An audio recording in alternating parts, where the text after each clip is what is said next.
Hello everybody and welcome to this week's Out of Cast, your program completely in English.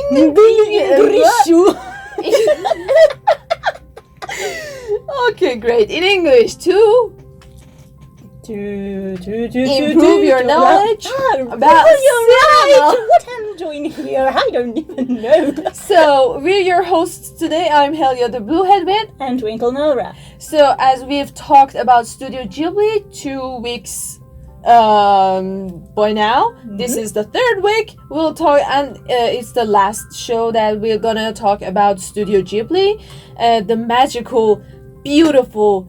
I don't know what words should I use to put it, because I just love Studio Ghibli.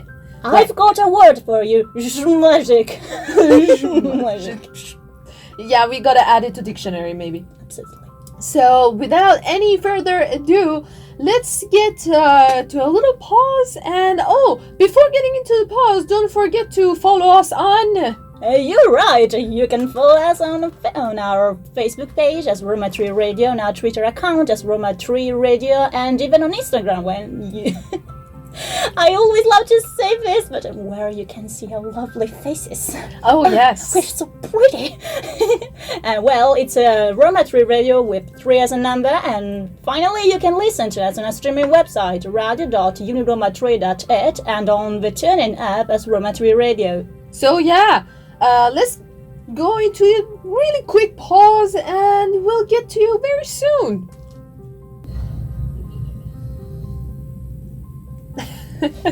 Well, what you just heard was the official trailer for The Secret World of Arity from 2010. It's beautiful, isn't it? It's beautiful, I love this song. I love the music especially. Yeah, I know. Well, let's get to it. So, The Secret World of Arity is set in the modern 2010 Tokyo countryside, where the clock family is, like we say in the trailer, the little people. Yeah. Like 4 tall-inch people who live just anonymously underneath unhuman residence, borrowing simple items in order to survive. And however, everything will change when an inhabitant of the house discovers the teenage daughter Arity. And well, Arity is based on the... What was the word? It is based on a novel? Manga? Novel.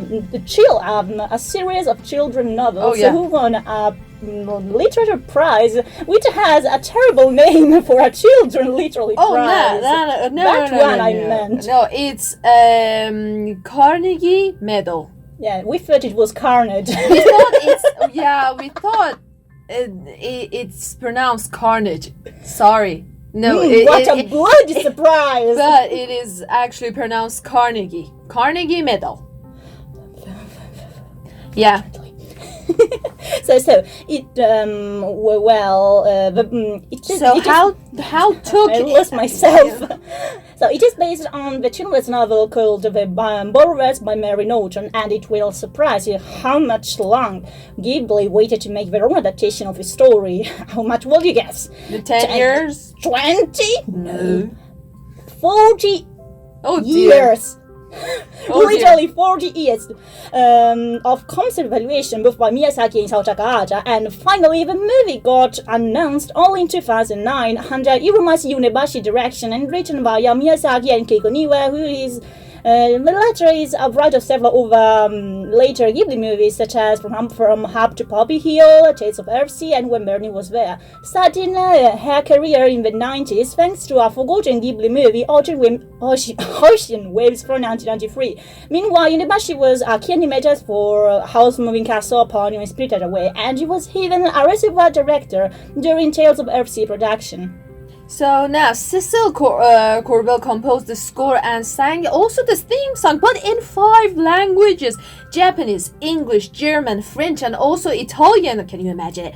That's a bit lot. Yeah, the movie got high praises from Japanese and international critics. It gained an award for the Japanese Academy for Best Film, and also 4 Tokyo Anime Awards for Best Animation of the Year, Best Art Direction, Best Director, Best Music, Ariete became much more successful than Ghibli's previous work, which was Ponyo, and it gained $145 million worldwide on the budget of only $24 million, which is really good. Also, in the end, Karigurashi no Ariete Shori is beautiful yet melancholic tale of unfortunate friendship warped up by love letter to childhood enchantment. Now, if you don't believe us, go check it on the Rotten Tomatoes, which has got 95% on Tomato Meter and 85% of audience score, which is really astonishing. I mean, it is really good, isn't it? A lot. Moving on to 2011 with From Up on Poppy Hill. Well, we can say that it's a film directed by Goro Miyazaki after his previous film Tales from Earthsea. From Up to Poppy Hill takes place in the mid-60s Japan, right when the country was recovering from World War II, and students protesting were happening in the rest of the world. And there are major themes in this movie which depicts the story of Umi Matsuzaki, a 16-year-old student attending Logo High School, where Umi lost her father in a boat attack, and since then, every morning she raises a set of signal flags with a message, "I pray for safe voyages." She then meets Shune Kazama, a student who wrote a poem about those navy flags, published in the school newspaper. Well, he's a member of a journalism club and he lost his father because of the war as well. The picture starts to break when the Kanagawa Prefectural Board of Education has decided to proceed with the demolition of Isogo High School, so to renew the entire neighborhood. Now, the movie really doesn't waste much time on showing us the self-management of Isogo High School beside of the journalism club. But at the time, there was an escalating increase in student activism. Like one of the most famous examples being the University of Berkeley, California, with Mario Savio's speech, The Operation of the Machines. Yeah, with the protests and campus filled with students fighting for their rights, and the movie decides to show us their will and determination to avoid demolition of their own high school. The other side of the coin is represented by the aftermath of World War II, with all the consequences of losing a loved one. Both Umi and Shun have lost their fathers and share a unique perspective that we really don't want to spoil, so we'll just keep it a surprise. The movie was directed by Goro Miyazaki, but scripted by his father, Hayao Miyazaki, and it's based on the manga of the same name. Now, From Up on Poppy Hill was really well received by critics and was also praised by praised best than Goro's previous film, The Tales of Earthsea, which I looked up in the Rotten Tomatoes, and I think it's the only rotten movie of Studio Ghibli. Rotten Studio Ghibli movie? Is it possible? You can't really believe it, but it was rotten. I mean, I was like, what the hell? I don't trust the critics. Critics are bad. So, this movie, From Up on Poppy Hill, on Rotten Tomatoes has the approval rating of 84%, which is really good. And it gained $61 million, which makes it fifth highest grossing Studio Ghibli film. Now let's talk about The Wind Rises, coming out in 2013. It's actually the very final film of Hayao Miyazaki, at least when he said back in September 2013 that he wants to... What a troll, I must say. I will retire this year, and it doesn't. And it doesn't happen. No, but don't spoil it, because we want to talk about his retirement later on. I'll cut my mouth. No, it's okay. So the movie is actually a fictionalized biopic of Jiro Horikoshi, designer of Mitsubishi A5M fighter aircraft, and its successor, the Mitsubishi A6M0, used by the Empire of Japan during World War II. The film is adapted from Miyazaki's manga of the same name, which was in turn loosely based on both 1937 novel The Wind Has Risen by Tatsuo Hori and the life of Jiro Horikoshi.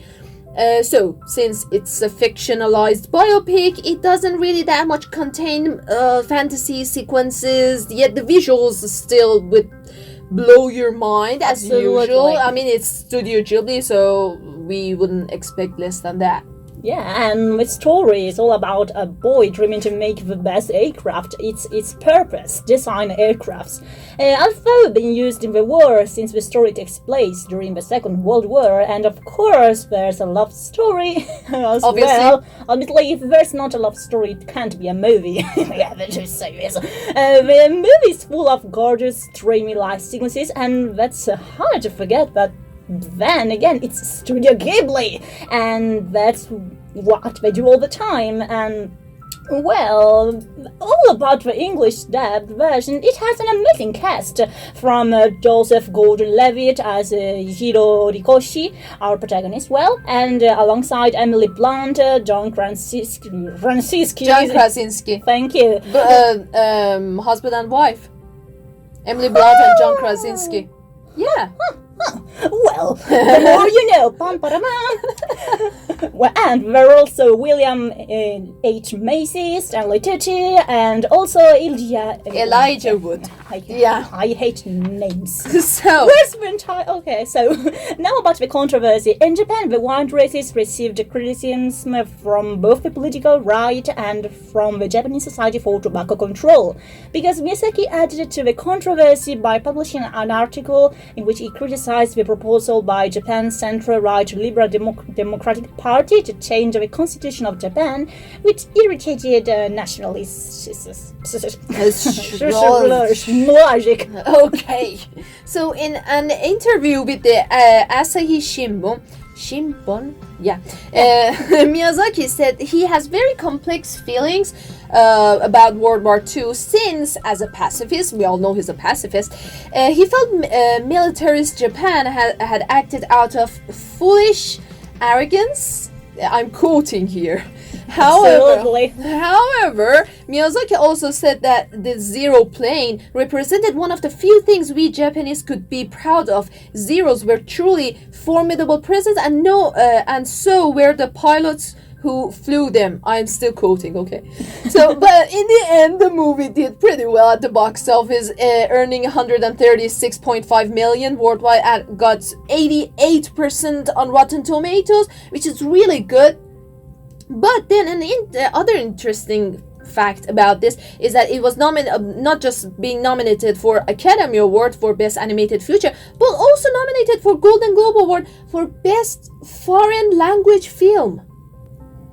Welcome back to Aftercast, and now we're going to talk about a favorite movie of mine, The Tale of Princess Kaguya. It's also the favorite.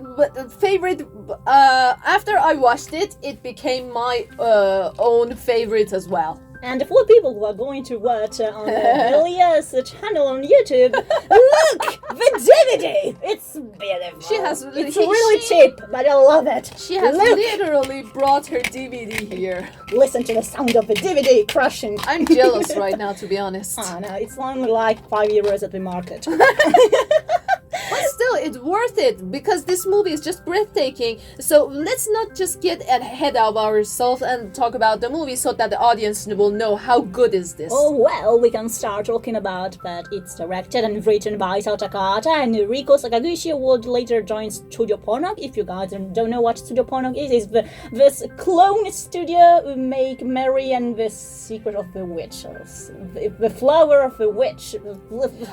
I think that's Studio Ponok. Okay. Oh, got it. Okay, so what a clone! The Tale of Princess Kaguya, or Kaguya Hime no Monogatari, is based on the anonymous literature 1592 Japanese tale, The Tale of the Bamboo Cutter, considered as the most ancient literature piece of a Japanese culture. If any one of you is fond of anime or Japanese pop culture, you probably have already heard about the tale before.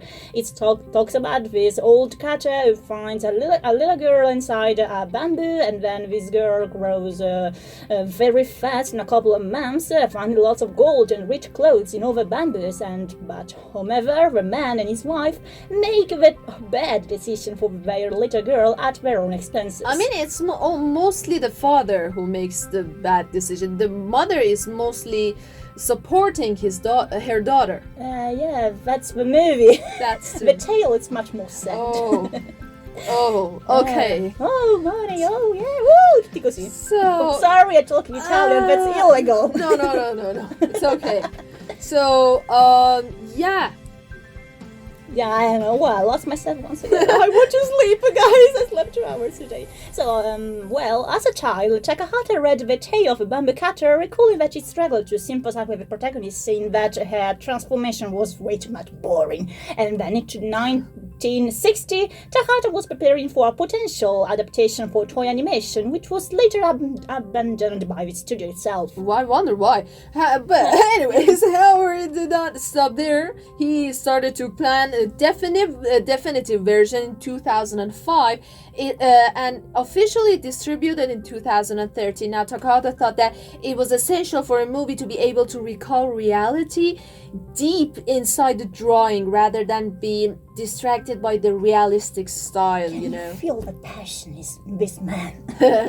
I really felt it while watching the movie. Yeah. So, recollecting everyday life from sketching, and that's why Princess Kaguya's art style differs a lot from other classic Ghibli movies, leaving the detail flowing Ghibli mark in exchange for a simple sketch style with a bit of a watercolor touch to it. Yeah, it's beautiful. It almost looks like it was kind of old Japanese paintings. Exactly, yeah. It doesn't really want to show more than it needs to be shown, you know. But this is a very personal, yet unfortunately last project that Takahata had a chance to work on it, since he unfortunately died in April 2018. Now, due to the movie's budget, which was 49 million, which is a lot, and it became the most expensive Japanese movie to date. Never.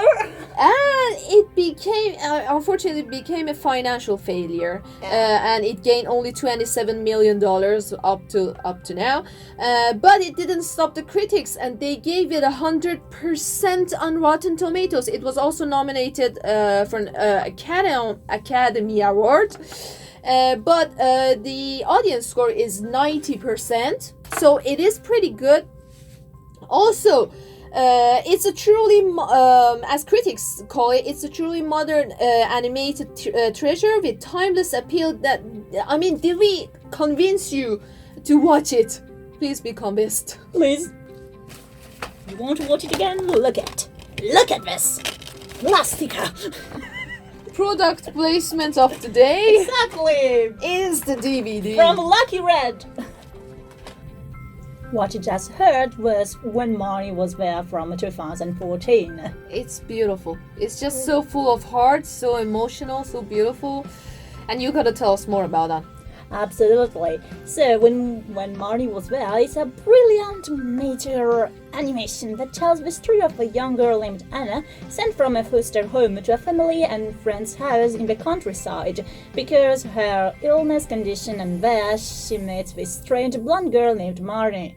There are so many stuff going on about this movie. You may ask, why? Why? I'll tell you. Well, first of all, it's not directed by Hayao Miyazaki or Goro Miyazaki or Isao Takahata. It's actually directed by Izomasa Yonebashi, and it is based on the John J. Robinson 1967 novel of the same name.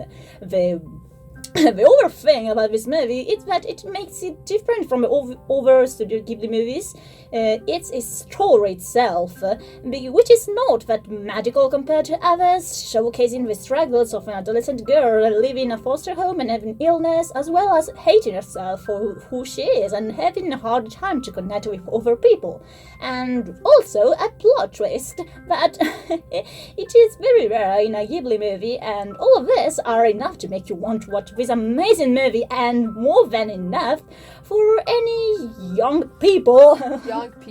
Boys and girls, non-binary people, anyone. Exactly. To watch this thing. Now, then again, the visuals of this movie is just spectacular. It's just amazing, hauntingly beautiful. But it's a Studio Ghibli, so...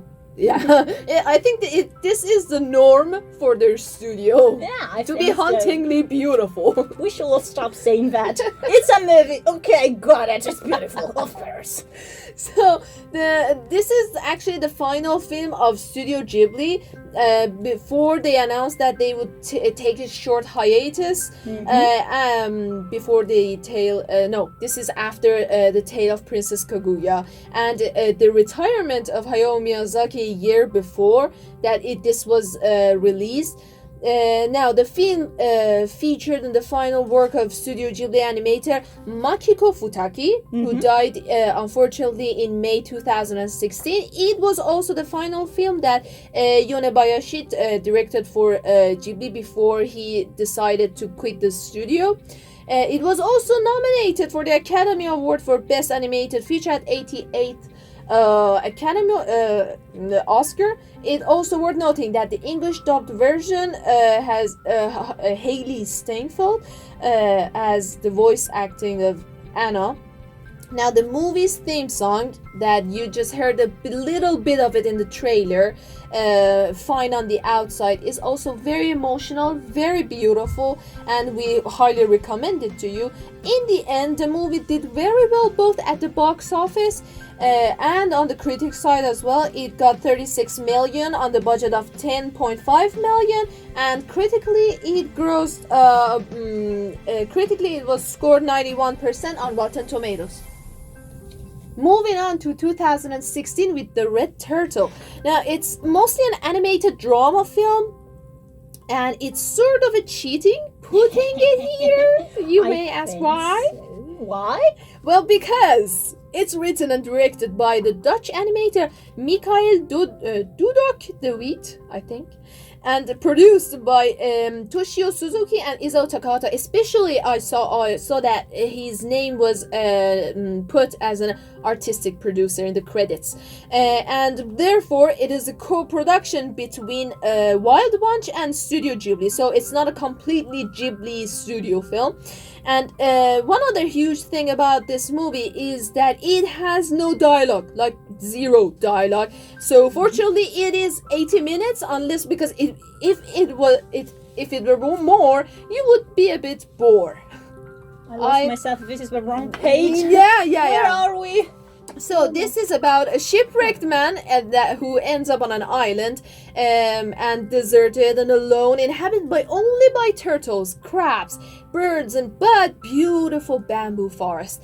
He attempts actually several times to escape the island, but each time he fails due to a strange happening that crashes his raft.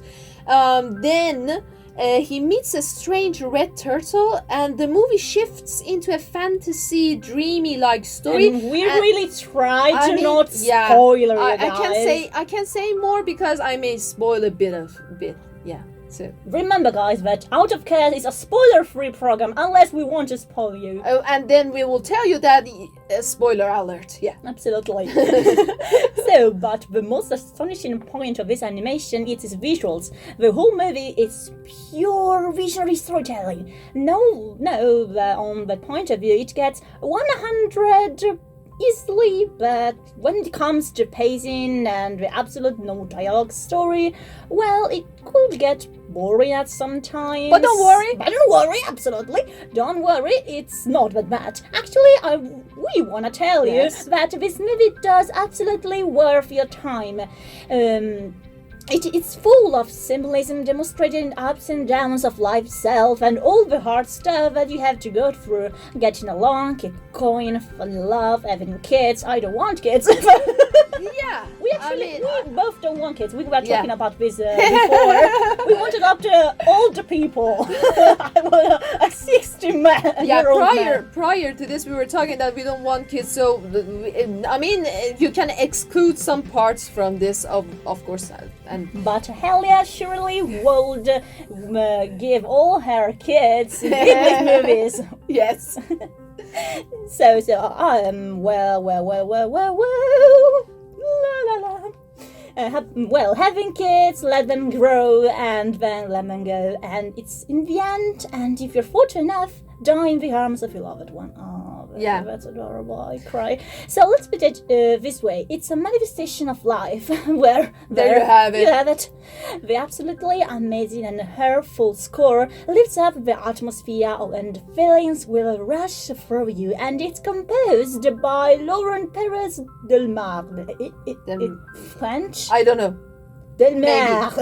The movie was nominated for the Best Animated Feature Film at the 89th Academy Awards. It got 93% Rotten Tomatoes and gained $6 million at the box office.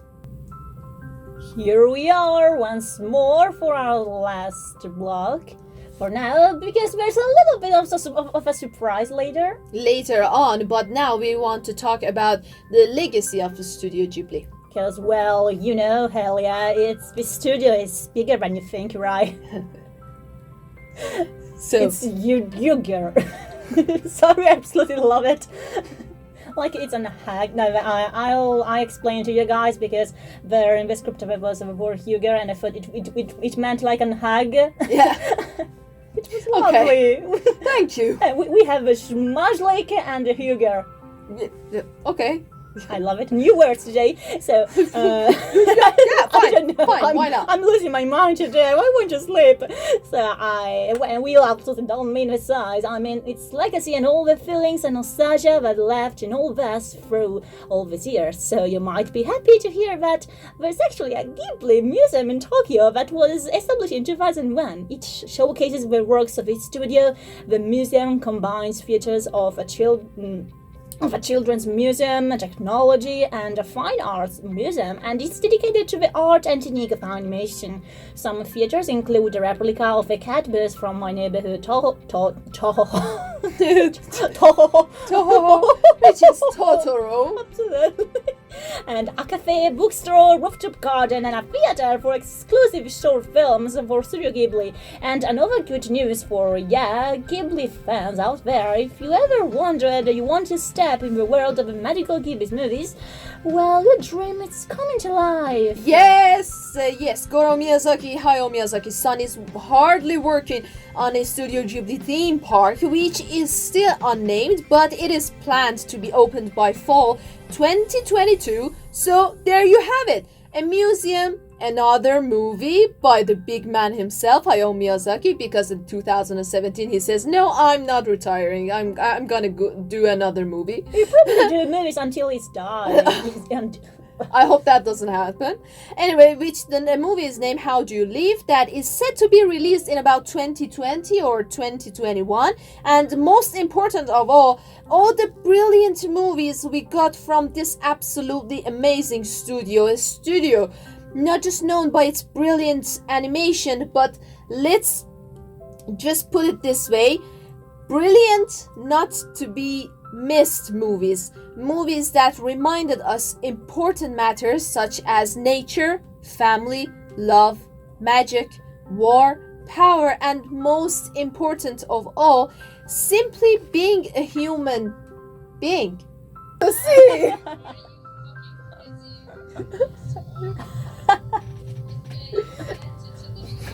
Okay.